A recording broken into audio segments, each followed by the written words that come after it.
জাগ্রত ব্রহ্মা বিষ্ণু ও মহেশ্বরের পুজোর অজানা কাহিনী। নমস্কার বন্ধুরা, স্বাগত আমাদের চ্যানেলে। সম্পূর্ণ তথ্যটি সংগ্রহ করা আপনাদের কাছে অনুরোধ, ভিডিওটি আপনারা সম্পূর্ণ দেখুন। হিন্দু শাস্ত্র অনুসারে ব্রহ্মা বিষ্ণু ও মহেশ্বরকে যথাক্রমে সৃষ্টি, স্থিতি ও প্রলয়ের অধীশ্বর বলেই মনে করা হয়। এই তিনজনের মধ্যে মহাদেবের পুজো ভারতে অত্যন্ত জনপ্রিয়।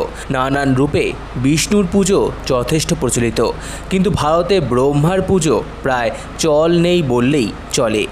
কিন্তু বরাহনগরের আলমবাজারে ব্রহ্মা বিষ্ণু মহেশ্বর ও রক্ষাকালীর পুজো একসঙ্গে করা হয়। বাজার যেন কখনো আগুনের গ্রাসে না যায়, ঝড় বৃষ্টি বজ্রপাতের মতো প্রাকৃতিক দুর্যোগের হাত থেকে যেন রক্ষা পায় বাজার। এই প্রার্থনায় 200 বছরেরও বেশি সময় ধরে আলমবাজারের ব্যবসায়ীরা ব্রহ্মা বিষ্ণু মহেশ্বর ও রক্ষাকালীর পুজো শুরু করেছিলেন। এই পুজো 200 বছরেরও বেশি সময় ধরে হয়ে আসছে। আজও এখানকার ব্যবসায়ীদের বিশ্বাস, দৈবকৃপায় সমস্ত ধরনের দুর্বিপাক থেকে রক্ষা পাবে তাদের কর্মস্থল। ঘটনাচক্রে আজও এই বাজারে কোনো বড়সড় অঘটন ঘটেনি। প্রাচীন রীতি মেনে বছরের পর বছর ধরে পুজো হয়ে আসছে।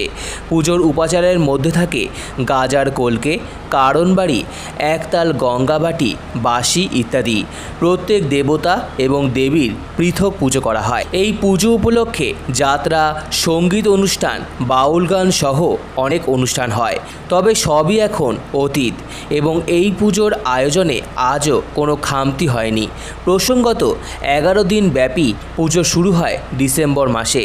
এই ধরনের পুজো অতি বিরল, তাই পুজো দেখতে আজও শহরতলির বিভিন্ন প্রান্ত থেকে বহু ভক্তগণ আসেন এখানে।